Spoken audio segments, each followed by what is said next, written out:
I was that kid who would never amount to anything. Here's where I am now. I came from a really SHT home. I had 5 siblings, and no dad in the picture. We were all crammed into a dilapidated trailer home which my mom could still barely afford. Rice and ketchup was a staple meal in our home.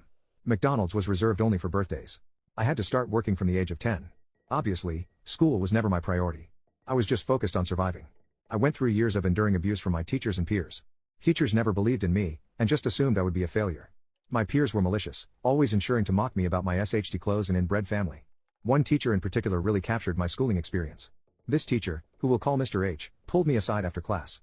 He said I was performing horribly, saying I was the stupidest student he had ever seen. He told me I was the reason he was retiring so early.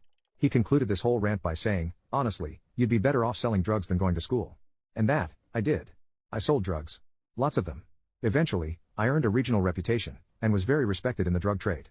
Of course this caught up to me, and I was sentenced to 6 years in the Fed. In the Fed, I started to believe what Mr. H and all those other teachers had said to me.